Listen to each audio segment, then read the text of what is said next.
the field of epilepsy is such that there are multiple things that are going on right now. There are multiple unmet needs, and there are multiple new avenues of research and information coming out. I'm just going to list a couple. So I think one of the more just interesting developments over the last several years is the shift towards what we call minimally invasive surgery to treat epilepsy.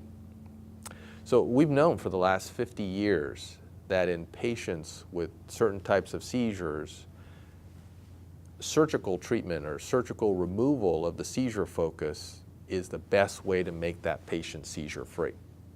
But surgical removal meant brain surgery, means that the surgeon has to shave the hair, has to do what we call a craniotomy and basically temporarily remove a portion of the skull, go in and remove the seizure focus, then put the skull back on, healing, etc. So it was a major ordeal, and patients oftentimes, needed 4 to 6 weeks to recover from that type of surgery, which ultimately was helpful because it made them seizure free. But it was, a pretty tough experience to go through. Over the last several years, there have been techniques developed for what we call minimally invasive surgery. One specific one is what we call laser ablation therapy. And that's where, when we know where the seizure focus is, instead of doing this large craniotomy or, half the skull being removed, there's a little hole that's drilled, 3 millimeters hole that's drilled on the skull, and then a catheter is inserted through that skull or through that hole and into the area where the seizures are, where the seizure focus is, and then using heat energy, laser heat energy, we basically thermocoagulate that seizure focus, knock it out. The catheter is withdrawn, that little hole, the surgeon puts a stitch or two, and the recovery time is much shorter. In fact, for laser ablation therapy to treat epileptic seizures, patients usually go home after 1 day.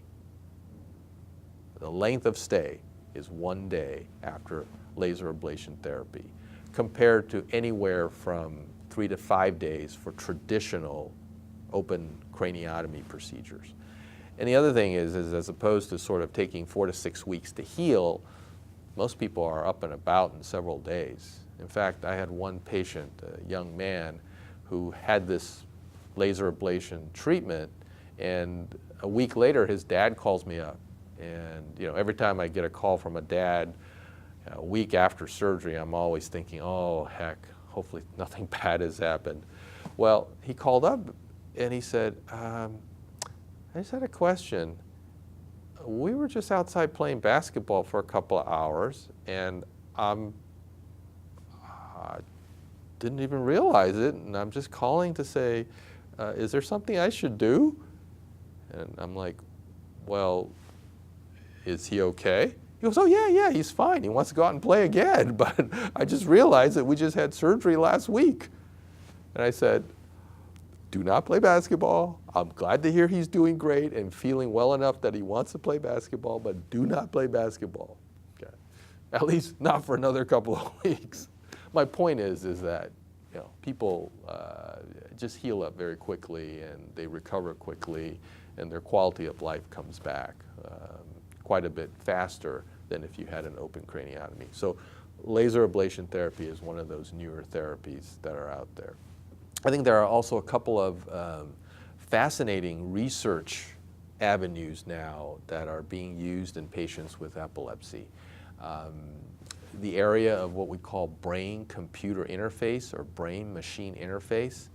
Now, this type of research doesn't specifically help seizure patients, but with the assistance of these patients, we're actually able to get great information on how the brain works.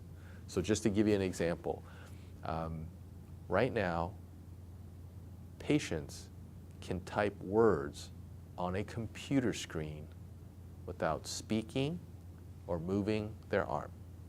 So we can actually decode brain waves to the point where patients can spell words on a computer screen without ever talking or writing.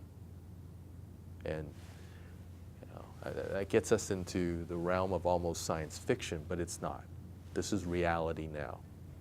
And with epilepsy patients and some of the studies we do, we're also able now to try to decode how the brain processes certain types of information, also how speech processes work. So there's a project in my lab that really looks at the potential for decoding speech and getting to a point in which you can talk through a computer without ever speaking. So that's another avenue of research.